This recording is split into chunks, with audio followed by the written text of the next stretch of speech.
RS4 Nexus Thinking Relational Summary Lecture 4 Unlimited Outcomes. Hello, future viewers and co-learners. Raj is with me today, and I guess he would like to address this week's learning outcomes that I came up with when we started the course, now adding his own reflections on Nexus Thinking. It's becoming a thing for us. Each of us wants to get our 15 minutes in the sun. Each of us wants a chance to do that hot in the sunny freedom thing and co-create the curriculum, or walk away. When I learned Dorian, of all people, had started this trend, and then that Sophia and Sarah had been coming in, well, yeah, I was jealous, because after all, I am the uber geek hyper nerd of our Brady Bunch. So, right. Entharp, screen please. See, here are the predetermined module learning outcomes. By the end of this episode, students will be able to explain how a look through Nexus eyes can suggest most of what we eat in 2025 isn't really food, but drugs. Describe how early Nexus thinking in the 1990s came to reveal the existence of food deserts in the midst of supposed plenty. Compare and contrast alternative future scenarios. Demonstrate collaborative learning through creative expression. For example, song, music, role play as a method of engaging with sustainability challenges. Reflect critically on the Green Revolution and USAID and other food programs. Do we have a responsibility to feed the world? Are we actually feeding the world? Supported learning, materials and resources, water, energy, food nexus toward exploring the connection between ancient and modern science in the Indian context. Now, I don't mind these outcomes because even a kid my age can see how necessary they are, particularly for developing countries like India. But I want to explain how I want to get to them. I know I don't want to be preached to. I totally resonated with the "To Hell with Good Intentions" article Kulhane shared with us, and I find the whole "teach the natives how to be more civilized" narrative disgusting and offensive. I believe in inquiry-based learning, and I believe in Ganita math. I'll talk more about that later in the context of food security through an improved understanding of math and exponential growth curves, if we can get to it. I am that kind of geek. So after these weeks engaging with my parents in discussions of growth mindset and metacognition, becoming aware of how I think and how I learn best, I want to tell you how I now feel we can go about learning the content for this course. First of all, I've taken a deep dive into that Bloom's taxonomy you had in the syllabus, and I agree it is due for a serious revision. And I liked how Entharp and you described it as the hypercube vortex where we dance with Shiva, so to speak. How did you put it, Entharp? Oh yes, I said instead of a hierarchy, each Bloom's domain becomes a zone on this swirling hyperstructure. Create is at the core pulse, the bright spark that continuously sends energy along the Moebius ribbon. Analyze, apply, evaluate, remember, understand. All appear as floating glyphs, orbiting the hypercube like moons. They drift, they slide, they overlap. At times, create pulls evaluate closer. At other times, remember swings through the center like a comet. It's not up the ladder. It's a dance of proximity. Where you are depends on what you need. And how do we make sense of it, since the previous versions made no sense at all? I think it's because it was oversimplified and your brains rejected it as completely alien to your way of actually learning. Our Kulhanian hypertaxonomy should now make more sense because it is more complex, just as you are. It's a form of Bloom's taxonomy that embraces Nexus thinking and allows each of you to move through it in your own way. See here, how students move through it? Imagine tiny light paths like glowing strings weaving through the shape. They don't go from bottom to top. They curve, dip, loop, double back, branch, rejoin. Each path represents a moment of inquiry, a burst of curiosity, a creative impulse, or an aha that triggers a shift in direction. It feels playful, not procedural, exploratory, not linear, agency-driven, not teacher-driven. Isn't that what the youth of today wants, just like the youth of every age? Procedural gets replaced with... Yeah, that. Playful. The word my mom uses is ludic, but she says serious play is never ludicrous.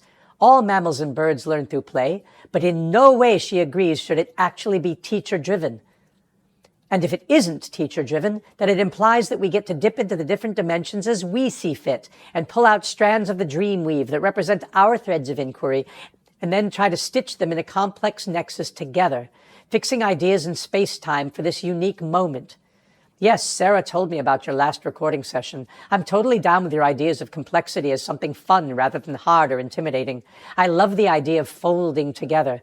And my parents, being doctors who are pushing the possibilities of new technologies enabling precision medicine, also feel educational technologies can foster precision education if only we can get the authorities to agree on revised learning outcomes that are allowed to vary from student to student. But I've been reading the Fritjof Capra book, The Tao of Physics, that just came out, and I'm having my own thoughts about learning outcomes based on our evolving understanding of quantum mechanics. Go on, you got my attention now. I somehow knew you would try to bring math and physics and astronomy and cosmology into this. Well, that would be the nexus, wouldn't it? And what if the problem with learning outcomes isn't so much that they're teacher-driven, because teachers are just other beings in our ecology of mind? Yeah, I've been dipping into the Bateson book in the syllabus too. What if the problem is that we misunderstand the notion of a collapsing waveform in quantum physics and how it applies to learning? Okay, you're going to have to explain that one to our general audience. Well, hi guys, listen. You read Dr. Strange comics, right? So imagine that every student encountering material as an autodidactic learner is going to pull those threads together in different ways, creating a unique weave. Think of dream weaving as being kind of like Spider-Man, weaving his web and being able to follow those strands into an infinite number of spider-verses. It's when he chooses to pull on a certain strand and follow it to a specific nexus that he manifests that reality, right? I think so. And while in the comics the characters seem to be able to get out of various multiverse worlds and back to others, in our human experience, once we make a decision, we're kind of locked in, trapped in the web, forced to live out the consequences of that decision as it ripples out into space-time. Like going down a ski slope, or like Waddington's developmental model in biology that we talked about last year. Yeah, that. If you see course syllabi as being fixed points moving inexorably down the mountain with scaffolding and a scope and sequence that tells skiers where they should end up, well then, learning outcomes become future deterministic. You learn what you're supposed to learn and you're now stuck on that path, the path of the A student, able to get letters of recommendation and scholarships maybe. You've proven you are able to conform to the desires or needs of the system and your future is written, maktub, kismet. Same if you don't do what you're told, if you don't come out with a desired outcome. And then you join the lowest rungs of the service economy ladder. Would you like fries with that? But my parents, blending a bit of Buddhism and Hinduism and liberation theology and their dedication to the healing arts and sciences, are watching me take this course and starting to talk about Schrodinger's cat. You know, the idea that whether the cat in the box is alive or dead being indeterminate until somebody observes it. And then they get into Heisenberg's uncertainty principle and all that stuff that sophisticated urban adults like to talk about at dinner parties these days. And I began to think, what if we are the cat? And it isn't about being alive or dead or halfway in between, but about how our education, our learning outcomes translate into job outcomes and social hierarchy outcomes and lifestyle outcomes and all that. Like, will I get into Harvard or MIT or Caltech or be forced into some lower ranking school? And would I then be trapped? Am I paying attention in class because I'm afraid of my future being constrained or foreclosed, or because I truly seek enlightenment? And then I thought, that is so binary, so dualistic. Why can't I be both? Or screw both. Be and do it all. I'm fascinated, but I'm not seeing where you're going with this. Listen to this article my mom read us at dinner the other night. In modern quantum physics, the idea of wave collapse is increasingly understood as a matter of perspective rather than a fundamental event occurring in nature itself. I think I see where you're going. Go on. At the quantum level, particles are described by wave functions that encode all possible states a system can occupy. These waves evolve smoothly and continuously according to well-tested physical laws. What appears to us as a sudden collapse arises when an observer interacts with the system and records a specific outcome. The underlying wave dynamics remain intact. What changes is the information available to the observer. But we teachers, and the school system in general, is pushing you toward a specific outcome we can record and measure. Right. Think of what this means for human development. The article says, several leading interpretations of quantum mechanics, including decoherence and relational frameworks, suggest that reality does not select a single outcome universally. Instead, interactions limit what any observer can access. From this view, the universe maintains its full spectrum of possibilities, while measurement reflects a localized slice of a much richer process. In other words, you think by measuring student progress, we're limiting the possibilities for a growth mindset among our students. Quite. And that could be why society is in such bad shape. Think through the last paragraphs of the article through Nexus thinking applied to education. Quote, this perspective reframes observation as a boundary of perception rather than a force that reshapes reality. The cosmos continues its seamless wave-like unfolding, while human experience samples discrete results shaped by context, scale, and interaction. Quantum theory, in this light, points toward a universe that is continuous, coherent, and deeply relational, where what we perceive depends not on collapse, but on where and how we stand within the greater whole. Do you get it? I see this going in so many directions. That's the point. There is no single direction and no single outcome, and we can and should embrace a multitude of outcomes, depending on where and how we stand within the greater whole at any given time and space. Meaning? Meaning the best way for me to learn may be different from each other, student. We have multiple intelligences at multiple points in our timeline, and we will embrace different learning outcomes depending on where we are in space and time. We're never really on the same page, and for me the best way to learn is to constantly change where and how I stand with regard to the material. And how might you do that? I looked up that fancy word for it you've been hinting at. Diegesis. And you're right, it holds the key. I said that? You said that. I see what you're doing, and it's okay. That's how Socrates would have done it too. Constant questioning teases out reflection and epiphany. But yeah, I see, we see, me and Sarah and Dorian and Sophia and others we talk to too, we see where you're going with this. We don't only learn through dialogue, through discussion, through conversation, and we don't only learn through doing that think tank, do tank stuff you talked about at parent-teacher night. I discussed that with my folks. No, it's learning through role-playing. Each time we take on the perspective of another being, each time we try to walk in their shoes, see through their eyes, wear their skin, we change limited learning outcomes into unlimited learning outcomes. All always and eternally present, just as quantum mechanics implies.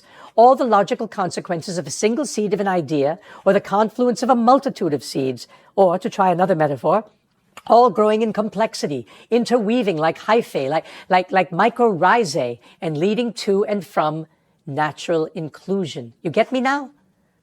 I do. You know I do. I just have trouble articulating it myself, given the constraints of the school system. But I've been having the same thoughts. These are ideas whose time has come. And this happens throughout human history. We start making connections and realize that the whole world is making them too. Then, as Thomas Kuhn pointed out in The Structure of Scientific Revolutions, a paradigm changes. The problem, as we learn from Lewin's theory of change in environmental psychology, is that we get stuck in yet another paradigm once we collapse the waveform on that new reality, right? I don't know, Lewin. Lewin's theory of change, developed by Kurt Lewin, developed and published in the mid-1940s, notably appearing in his 1947 work, Frontiers in Group Dynamics, and further elaborated in his 1951 book, Field Theory in Social Science, is a simple yet foundational three-stage model, unfreeze, change, refreeze, for managing organizational transformation by moving from a current stable state, status quo, to a new desired one. It involves preparing for change, unfreeze, implementing new processes, change, and stabilizing the new way of doing things, refreeze, to make it permanent, highlighting the importance of group dynamics and readiness for lasting success. Ah, see, that's his hang-up, poisoning the whole well. Lasting success? What does that even mean? How does that idea jibe with constantly changing environments in an ever-evolving universe? That's the kind of permanent change that control freaks and colonialists and imperialists always rabidly desire. It's right up there with survival of the fittest. God, I feel like I'm at one of those sophisticated adult dinner parties. Okay, even though I had no idea we could talk like this, I'll play along. I have the chops. You mean like we were both adults? In some societies, I would already have children. American culture is forced neoteny.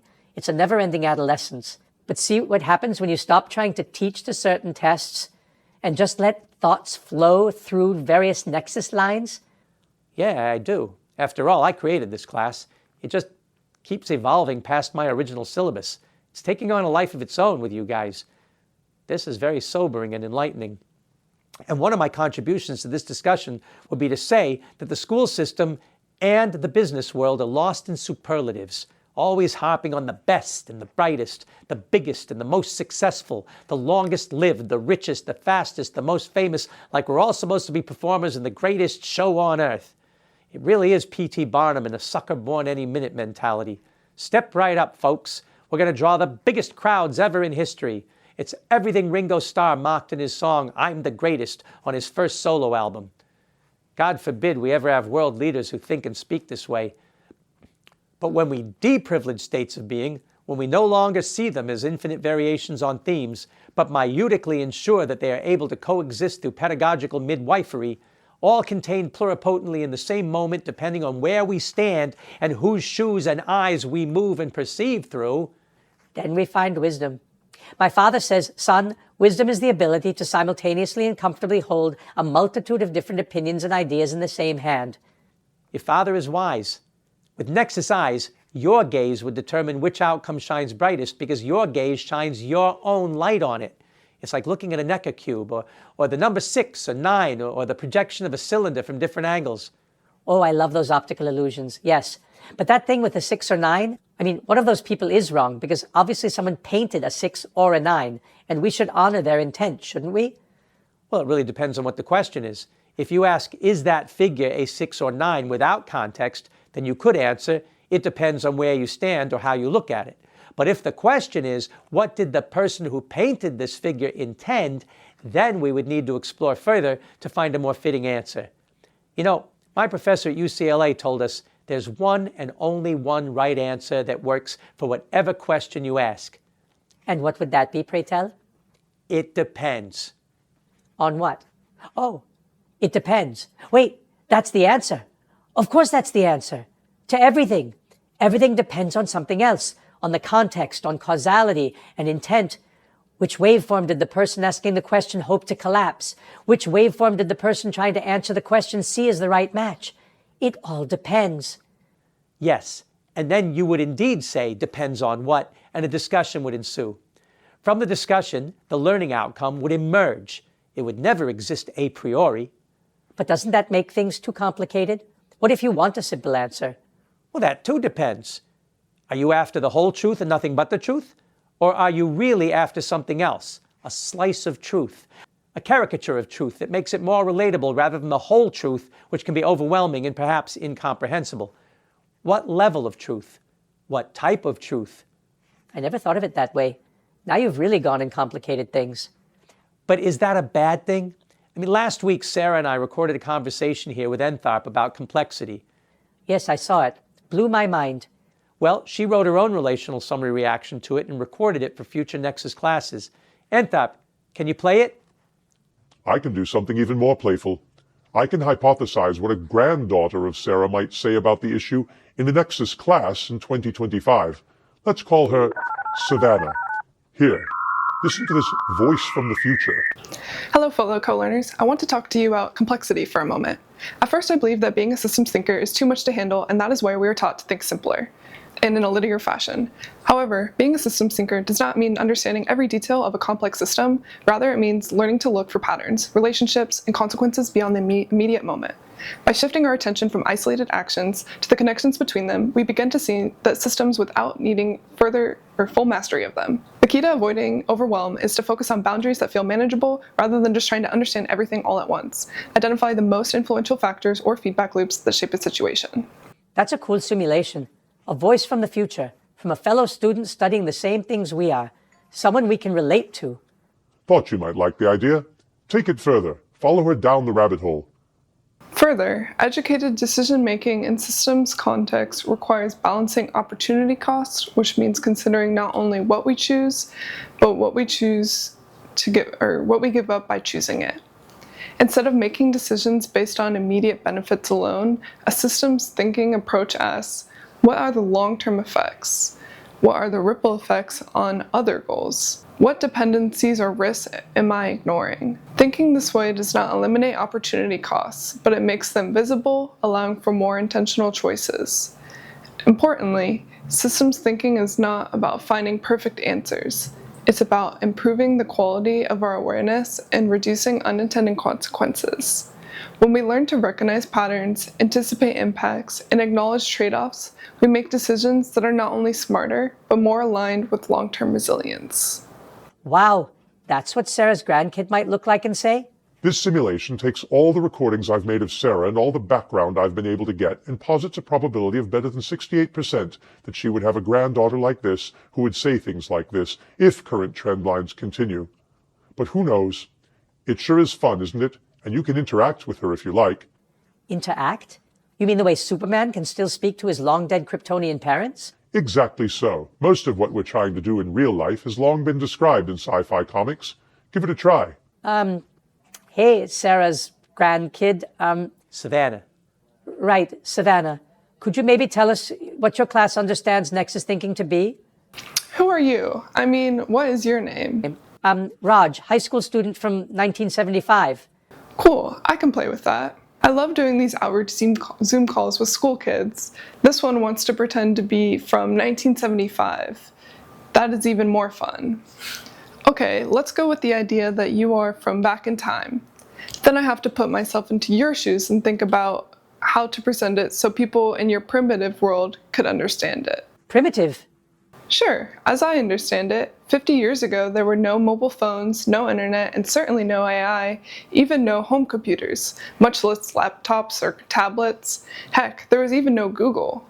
Now you've lost me. Good, you're just playing along. Okay, let's lay out what Nexus thinking is. The principle is that the whole is always greater than the sum of its parts, and it lies at the core of systems thinking, and it applies even more powerfully to the food-water-energy nexus or the water-energy-food nexus. Instead of treating food, energy, and water as separate sectors, each with its own policies, technologies, and stakeholders, systems thinking reveals synergies, feedback loops, and co-benefits that emerge when they are viewed as an interconnected whole. Water is essential for growing food, producing energy. Energy powers water treatment and agricultural systems, and food systems generate organic waste that can be converted into renewable energy and support water-efficient agriculture. When these interactions are recognized, new efficiencies and innovations emerge. For example, using food waste for biogas reduces both energy demand and landfill impacts, while also creating a nutrient-rich fertilizer that mitigates water pollution. Systems thinking helps illuminate these hidden linkages, enhance all three sectors simultaneously. In this way, the food-water-energy nexus becomes more than a collection of independent challenges. It becomes an opportunity to unlock cascading benefits that only emerge when the system is understood as a dynamic, interdependent whole. Are you following? Yes, you talked about food, energy, water, and ecology or ecosystems in your particular nexus and show how they're all interrelated. What about waste? Why are you leaving that out? Good observation. Eliminating the word and the mindset of waste begins with redefining all outputs as resources that simply have not yet found their next use. In natural ecosystems, nothing is wasted. Every byproduct becomes a nutrient, energy source, or habitat for something else. Applying this logic to human systems means shifting from a linear mindset, or a take, make, discard, to a more circular one where every material and byproduct and leftover is intentionally designed to flow into another process. This requires not only new technologies, but also a new language. Calling food scraps feedstocks, or calling wastewater reclaimed water, and referring to industry byproducts as secondary materials. By reframing outputs as resources, we train ourselves to look for their value rather than just their disposal pathways. This shift encourages innovation, transforming organics into energy and soil, converting heat waste into district heating, and repurposing packaging materials into new inputs, while also removing the psychological permission to discard. When the concept of waste disappears, systems become inherently more efficient, interconnected, and regenerative, because everything is understood as a part of a continuous cycle rather than as an endpoint.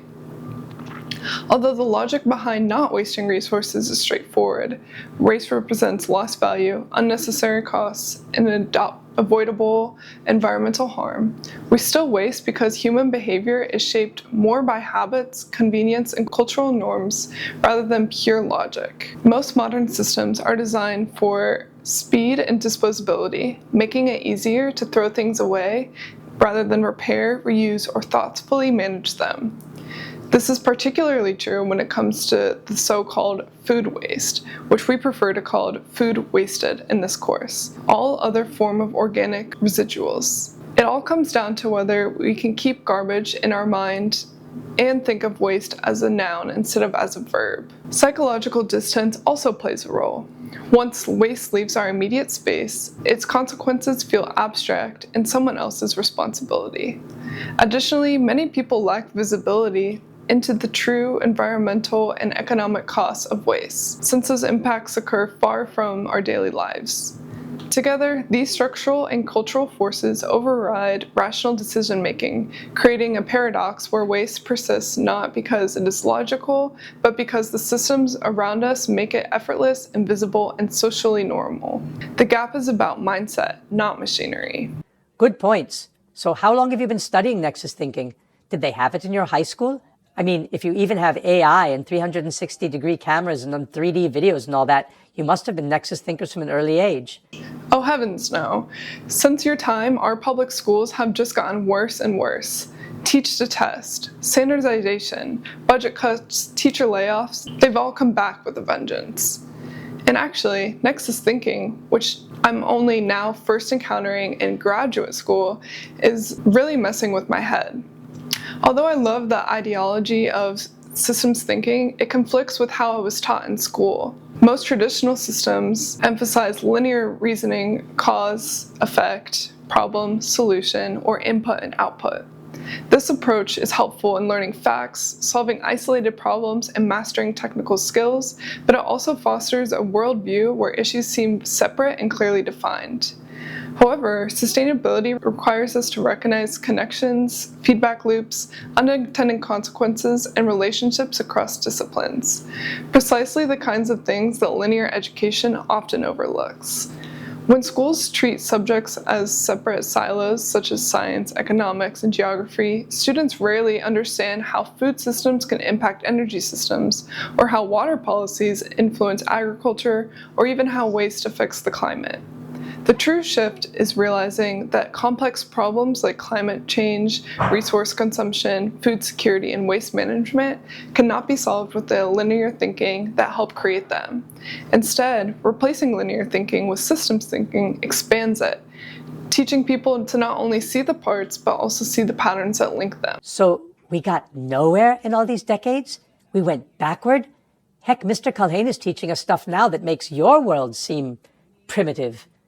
Mr. Culhane? How funny. My professor is also Culhane, a Dr. Culhane.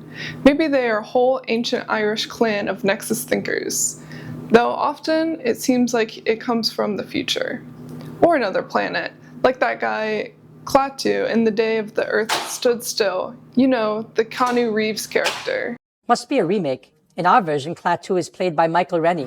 Cute detail, and historically accurate, my co-pilot tells me. Who's your co-pilot? Oh, it's an AI app on my phone, like ChatGPT and Gemini, that other students have. We've always had it on during class, listening and providing me with context and details so I'd know what to say when I'm called on. Anyway, Dr. Culhane is really messing with our heads these days. Through Nexus eyes, he has us all seeing most of what we are calling food as drugs. Funny, your grandmother, Sarah, she says the same things. You know my hit-me grandma? The one with the farms in New Jersey and upstate New York? Yeah, I'm in New York right now, in her class. Crazy old grandma. I can see her putting high school students up to something like this, turning a Zoom call into a sci-fi episode. She was always into that mantle of the expert drama and education stuff. Okay, I'll play along. Yes, the only reason I was receptive to Dr. Culhane's, let's say, contrarian ideas is because my grandmother is still totally into the Donella Meadows systems thinking stuff, as was my great-grandfather. So when I told her what we were discussing in class when I got to grad school here in Florida, she just smiled at me and said, "Destiny, my dear, you collapsed right into the waveform, finally opened the right door." Something like that. Oh, wow. Entharp, you are good at this. Okay, Savannah, what about this food as a drug business? Well, Grandma used to say we should always shop the perimeter of the grocery store only. Fresh fruits, vegetables, ethically grown animal products. She lived on one of the early permaculture farms, and I didn't even know it was called that until Dr. Culhane's class. He said that people have been practicing permaculture since the 60s. Well, I mean, Western people. Indigenous people have been practicing it for hundreds and thousands of years, even before the dawn of agriculture. And then I go to a Thanksgiving dinner that my grandparents come to, and all of a sudden she's like, "But of course, my dear." permaculture. That's what we're doing. It's only that your generation somehow lost interest. It was a classic Thanksgiving dinner cluster F, if you know what I mean. She gets a little tipsy, and then after dinner, I guess thinking nobody will be made any more uncomfortable, especially with all the political talk about the fascist takeover or a government, making several family members storm out. And then she goes into this tirade about food deserts, people starving in our own country in the midst of plenty. Not because they don't have enough food to eat, but because they're eating mostly empty calories and non-nutritional cash crops pushed to them by the food conglomerates in order to get them addicted. How every meal is like a hit of cocaine, creating what she calls the sugar blues. Oh my gosh, Sarah, your grandmother. She's been bringing that book to class, Sugar Blues by William Dufty. Came out this year, and now she carries it around in her backpack like it's the Bible. Well, that and the 1971 book by the food activist Francis Moore-Lappé, Diet for a Small Planet, the one that argues that hunger results not from food scarcity, but from inefficiencies in production and distribution. Sarah keeps arguing that we have plenty of food, but aren't getting it to the people who need it most. Oh, does she come into high school classes and volunteer like I do? I guess we are birds of a feather. I really do take after her, much to my parents' chagrin. Well, anyway, my dad really starts to push back because he's addicted to his desserts and he takes his sugar with a little coffee, if you know what I mean. And then he's so furious because now she's ruining dessert for him, and he's all, so I can't even enjoy a piece of pumpkin pie on Thanksgiving. And then I'll bet she started talking about how Thanksgiving is nothing to give thanks for. It was a setup for genocide, right? Oh God, did she lay that into her students too? I'm surprised that school didn't kick her out. But of course, you're in liberal New York. Here in Florida, public school systems are actually forbidden to talk about what really happened to the Native American history or Black history or anything considered woke. For real? Like everything my parents fought for in the 60s and 70s has been erased? Getting there. Here in grad school, we can talk about it all, for the time being. But in Southern high schools, heck, they even passed an anti-woke law. Undergrads are having their syllabi checked for compliance with the thought police. Anyway, Graham starts giving everyone her woke history lesson from the Irish potato famine to Norman Borlaug and the so-called Green Revolution. She thinks of him as a monster in that way, in no way fit for a Nobel Prize, with no business of giving out those Borlaug Awards for the World Food Prize Foundation. Fascinating. In India, they know the Borlaug Award is an award recognition conferred by Coromandel International for outstanding Indian scientists for their research and contributions in the field of agriculture and environment. They've been giving it since 1972. My parents think it's great. Well, according to Graham, he's the devil, and a part of what makes him evil is that he got everyone thinking that the rich countries with their industrial agriculture have an obligation to feed the world. Companies like Monsanto are always making propaganda that we need more chemical fertilizers and pesticides and other ecocides for food production to keep up with the growing population. And Grandma, coming from our heritage and with 50 years of practicing permaculture in New Jersey and New York and going back to Ireland to help with the Burr Country growery there, she sees the hubris of feeding the world as the root of the problem. She believes that every community should be able to feed itself. She believes in farmers markets and rooftop gardens and community gardens. Yeah, I know it well. Well, excellent. At least she finally has a receptive audience. I'm the only family member that she can talk to, and I was more or less kept distant from her most of my life, until I felt such a strong calling that I rejected what my parents were saying against her. I was a military brat, you know, so I grew up with all sorts of justifications for maintaining the world order the way we see it. Lots of compromises. Yeah, sounds like Dorian's family mentality too. Suffering is just, the cost of doing business in a complex world. Yeah, and your comment, the cost of doing business, leads me to a crossroads. One business may argue that that's why we have high emissions, lots of negative externalities, bad labor practices, but consequently low costs, which are needed to save more lives on the balance. But another may argue the opposite. What I'm learning from grad school at the Patel College of Global Sustainability is that although sustainable business practices often appear more expensive up front, whether through the use of greener materials, waste reduction systems, energy efficient technologies, or ethical supply chains, they should be understood as a part of the real cost of doing business in the 21st century, rather than as optional add-ons. Wow, my rich jock classmate Dorian needs to meet you. His lawyer businessman father, too. Invite me into your class again and I'll give him an earful.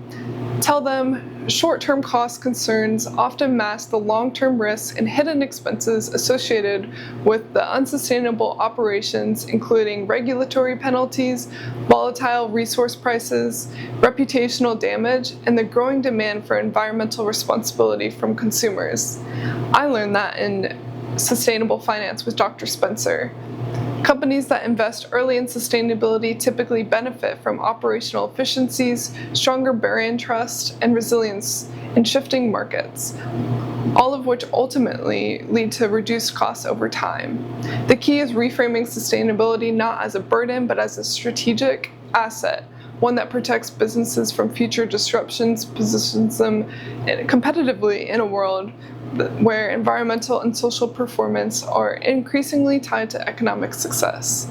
In fact, in class right now, Dr. Culhane has introduced us all to the purpose-driven governance for a well-being economy for all of being's concepts from a book that just came out by Dr. Victoria Hirth of England and France called Beyond Profit. Logic 3. Yes, you know it. It is an advanced concept tying indigenous wisdom into modern ecological economics.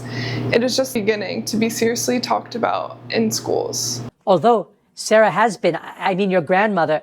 Yes, that's how Thanksgiving dinner ended, with her lecturing us on Logic 3, saying why when I was a girl we were called ourselves the Dream Weavers.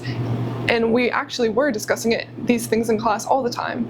And then it's as if it all just unraveled and disappeared. And what did you say? I said, there's nothing new under the sun, and logic is logical, so there is hope.